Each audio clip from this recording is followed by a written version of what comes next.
Hoje nós vamos falar sobre 10 palavras do vocabulário acadêmico que você precisa. Se você vai fazer uma prova de proficiência em inglês para um mestrado ou para um programa de doutorado, seja no Brasil ou fora do Brasil, se você precisa fazer um teste TOEFL ou IELTS, todos esses testes, ou mesmo Cambridge, eles têm como requisito que você saiba o vocabulário acadêmico, porque você vai precisar de resolver questões com este vocabulário, seja no reading, ou seja, só mesmo leitura, ou no listening, ou writing, ou até mesmo no speaking.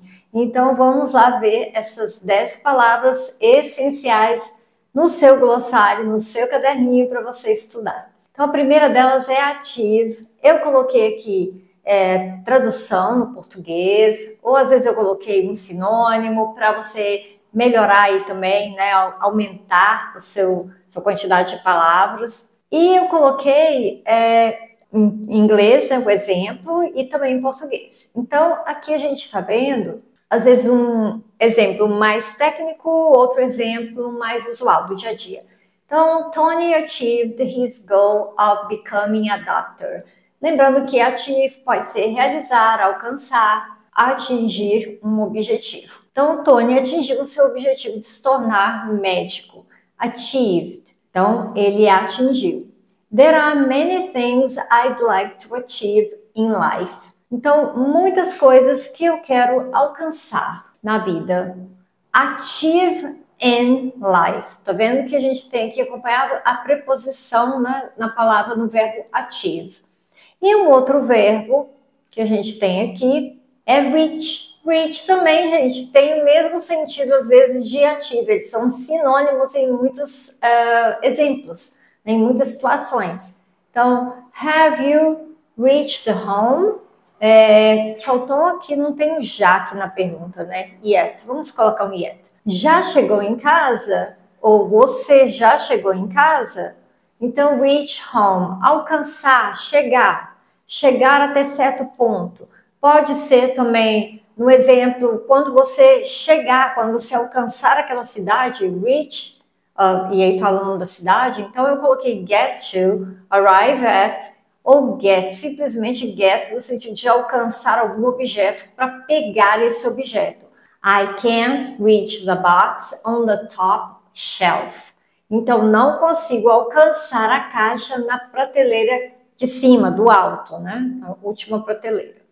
Agora a gente tem undergo. Undergo quer dizer passar por, submeter-se a alguma coisa ou suportar alguma coisa. Então, dois exemplos. He's going to undergo heart surgery.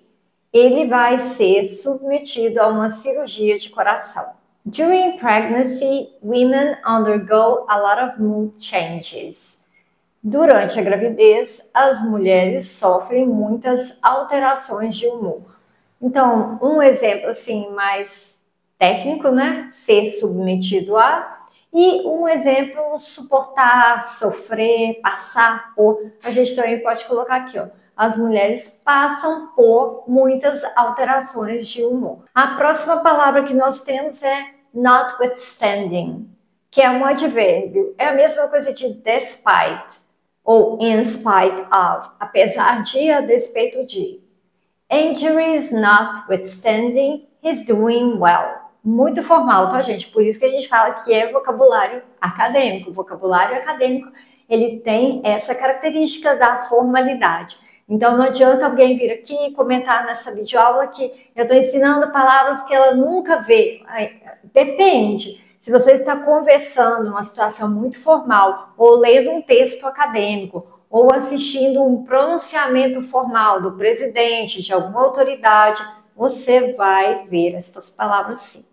E como vocês viram, tem outras aqui que podem ser usadas em um contexto também não acadêmico. Mas notwithstanding, ela é mesmo muito formal. Então, apesar das lesões, ele está se saindo bem. Ou ele está indo bem. A gente depende do contexto para minha tradução. It rained all day, notwithstanding, Rachel went out without a coat.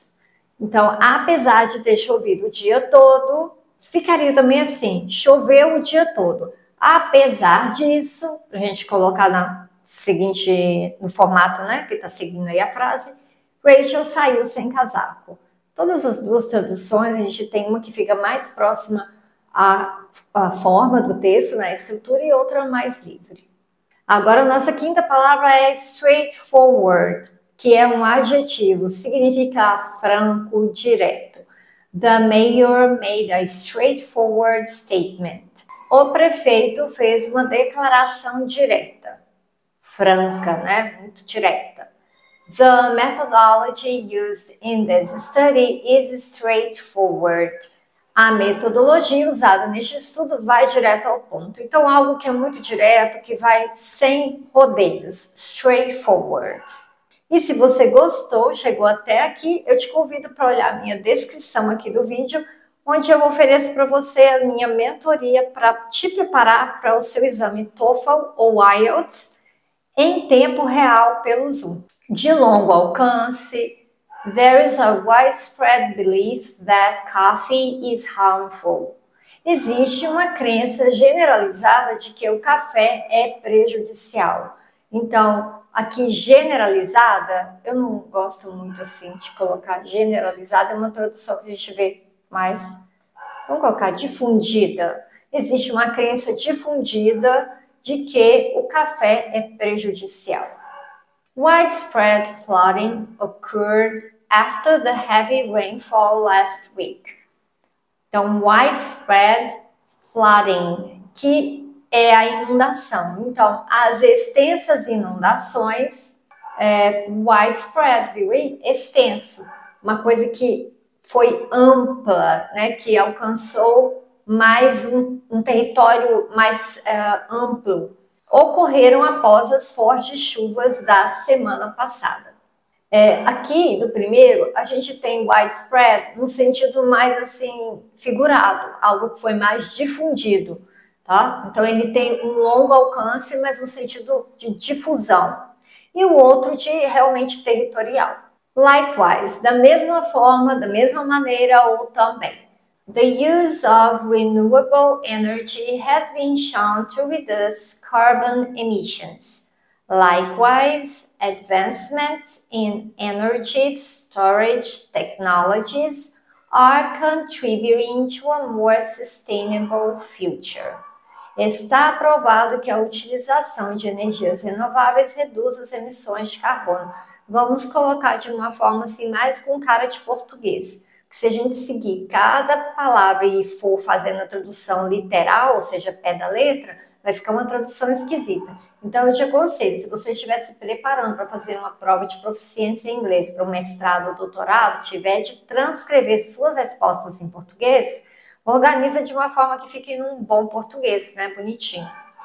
Claro que você não é tradutor profissional, então se espera que você faça uma tradução assim que passe, né? Que não seja uma coisa esquisita.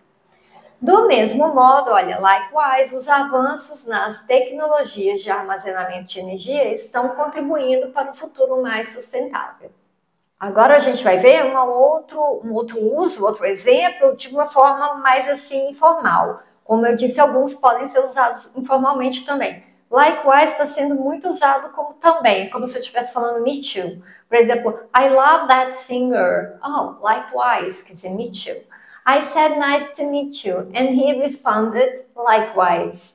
Eu disse prazer em te conhecer, e ele respondeu igualmente, ou eu também é um prazer te conhecer. Este aqui, whereas, enquanto, é um advérbio.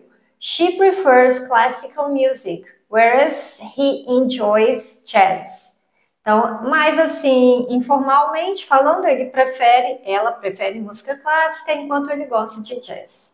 E o próximo exemplo, the company's profits increased this year, whereas last year they faced significant losses.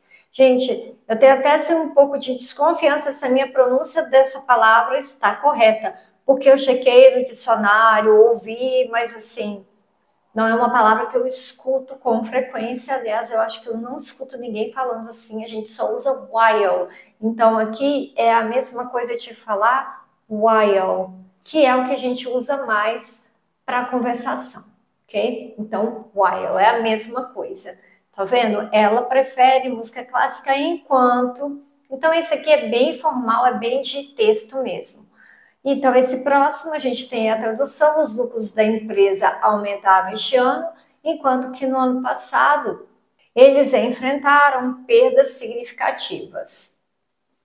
Ok? Então, temos essa palavra muito importante para os seus textos. Agora a gente tem a nona palavra, que é outcome, que é um resultado, uma conclusão. He was shocked by the outcome of the court case. Ele ficou chocado com o resultado ou com a conclusão do processo judicial. Também posso pensar assim. Então, um outcome, gente, é a mesma coisa de um result.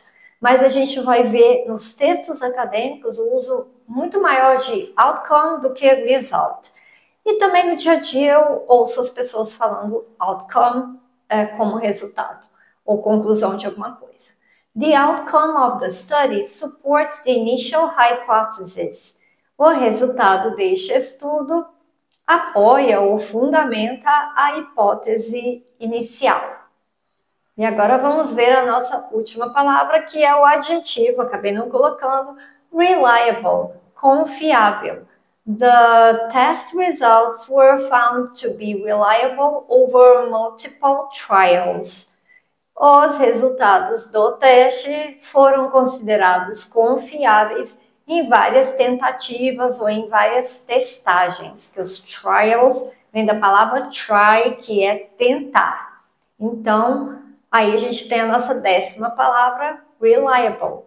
E se você está se preparando para uma prova de mestrado, uma prova de inglês, para proficiência, para o mestrado ou doutorado, tem também aqui o link do meu curso de inglês instrumental. E até um próximo vídeo e comenta aqui para mim se você gostou desta aula.